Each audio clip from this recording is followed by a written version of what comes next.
12.5. Ya, Set combo apa tu? Ayam dua ketul. Ayam 2 ekor. Dua ketul. Kak dah buka ke kak? Dah buka bang. Masya-Allah kak. Lama kak saya tunggu kak. Sebulan Ya, lebih saya satu tunggu. bulan bang. Masya-Allah rindu kak. Ya. Ayam Dah gepuk ada kak? apa, Ayam bang? gepuk kak?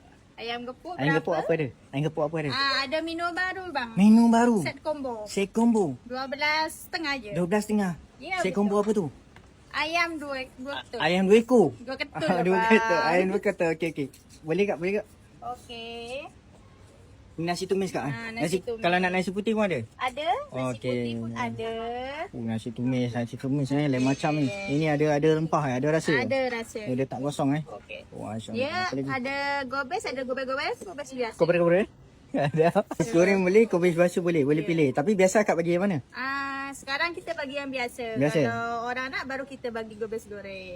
Kena cas tak? Tak cas Bagi kopi biasa lah. Apa lagi kak? Apa lagi? Okey, kita bagi keropok. Keropok Oh, keropok. Oh, masya-Allah yang baik Kita ni. bagi keropok. Apa lagi ni? Lepas tu ayam dua ketul. Ayam 2 ketul saya nak jaya. Ni apa? Yang ini Thai. Tai dengan apa? Okey boleh.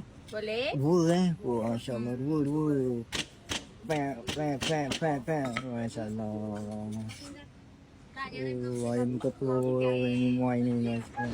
Baik ni. Ayam 2 ketul. Okey, ni dia punya sambal. Sambal boleh refill. Sambal boleh refill Kalau makan sini sambal boleh refill. Makan sini sambal boleh refill lah.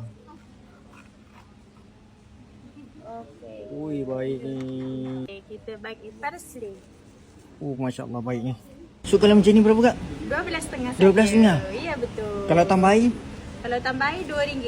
Air apa? 14,5. Air teh ais dengan teh bunga. Teh ais dengan teh bunga Ya, betul. Ui, baik. Masya-Allah.